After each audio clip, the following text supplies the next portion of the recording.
अभी सब्सक्राइब करें हमारे YouTube चैनल ईश्वर टीवी को और देखिए वीडियोस सबसे पहले। गुरुजी, क्या भगवान श्री रामचंद्र जी ने केवट के पितरों का तर्पण करवाया था? यदि हाँ, तो केवट के पूर्वज माता गंगा में ही नाव चलाते थे, उसी में प्रतिदिन स्नान करते थे, उनकी मुक्ति क्यों नहीं हुई? देखिए, करवाया था नहीं करवाया था ये एक अलग प्रश्न है, लेकिन इससे ज़्यादा स्पेशल प्रश्न है वो ये कि आपने कहा कि वो तो गंगा में ही रहते थे, उनकी मुक्ति क्यों नहीं हुई? तो भैया, गंगा में कई सारे जीव जंतु भी रहते हैं, उनकी भी मुक्ति हो जानी चाहिए। गंगा के पास रहने वाले अनेकों लोग हैं जो गंगा जी के किनारे रहते हैं, उनकी भी मुक्ति हो जानी चाहिए। हो जानी चाहिए। कई बार पुजारी जी 24 घंटे पूरे जीवन भगवान का पूजन करें, हो सकता है उनकी मुक्ति ना हो, जबकि वो तो भगवान के साक्षात संपर्क में है। मुक्ति का स्थान से कोई लेना देना नहीं है, अर्थात कहाँ हो क्या नहीं है। कोई ब्रज क्षेत्र तो है नहीं जो भगवान ने लिख दिया कि मुक्ति हो जाएगी। आपका भाव क्या है? आप एक नाविक ही बने रहे पूरी जीवन, या गंगा को जल मान लिया, नदी मान लिया, मां मान लिया? भाव क्या है? भाव समझ रहे हैं? मामला भाव का है। तो अगर उन्होंने उस भाव से मां गंगा की कृपा चाहिए होगी तो मां गंगा ने मुक्ति दी होगी, वैसा भाव नहीं रहा होगा तो मुक्ति नहीं हुई होगी। अब देखो, मुक्ति का कारण बताते हैं। कई लोग कार्तिक मास में स्नान किए हैं, कई लोग व्रत रखे हैं, कई लोगों ने बड़ा सुंदर तरीके से सब कुछ किया। तो आज एक प्रश्न आया कि कार्तिक मास का व्रत का पारण कैसे करें, अर्थात व्रत कब समाप्त करें, क्या खाएं क्या नहीं खाएं और कैसे करना चाहिए।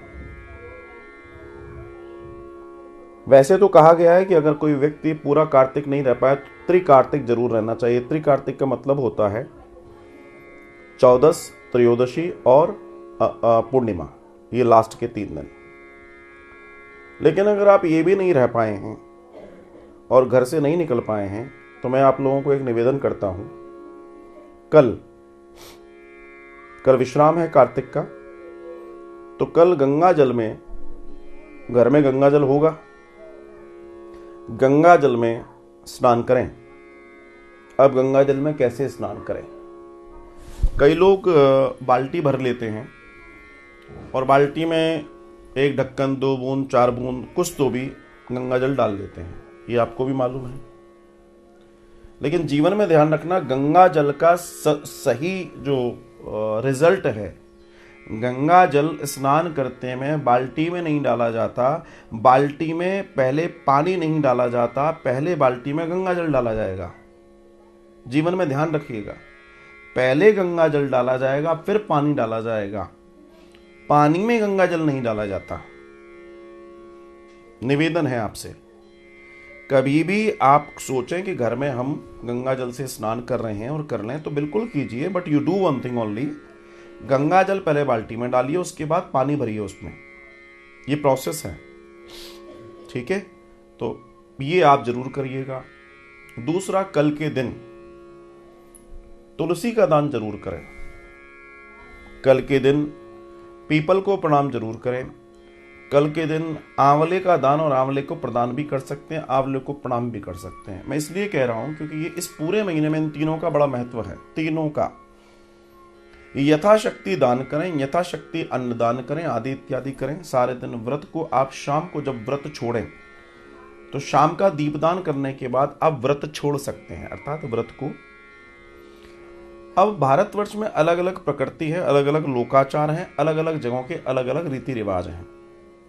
कई जगह खिचड़ी खाकर होता है, कई जगह फ्रूट्स खाकर होता है, लेकिन आप सामान्य तौर से जहाँ रह रहे हैं तो कार्तिक में, अब जैसे आप लोग व्रत रहे होंगे तो हो सकता है आपने कोई संकल्प लिया हो कि हम मीठा नहीं खाएंगे, हम नमकीन नहीं खाएंगे, हम टमाटर नहीं खाएंगे, हम आलू नहीं खाएंगे, हम बूंदी के लड्डू नहीं खाएंगे, ऐसा कुछ अगर आपने किया हो, फल नहीं खाएंगे, तो ऐसे जो आपको कल का लास्ट डे है, तो यू डू वन थिंग, कल आपको जो आपने छोड़ा था पूरे कार्तिक में उसका ही दान करना है ब्राह्मण देवता को।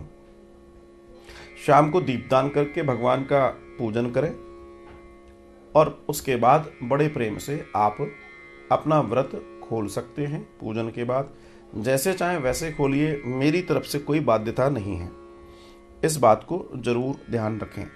विशेष तौर पे जिन्होंने अब तक स्नान नहीं किया, कल वो ब्रह्म मुहूर्त में स्नान जरूर कर लें। पहले गंगा जी बाल्टी में डालिए, उसके बाद जल डालिए, और कल माँ तुलसी के पौधे का दान जरूर करें। सूर्य आपके जीवन में अनेकों क्रांति देगा, कांति देगा, और जो तुलसी है ये सोने के दान के बराबर लाभ देगी आपके जीवन में। तुलसी की परिक्रमा करें, नारायण की परिक्रमा करें। नारायण तुलसी की परिक्रमा कार्तिक मास में 1 पग अश्वमेध यज्ञ के बराबर होता है। 1 पग अश्वमेध यज्ञ के बराबर है, तो आप चाहें तो वो भी कर सकते हैं।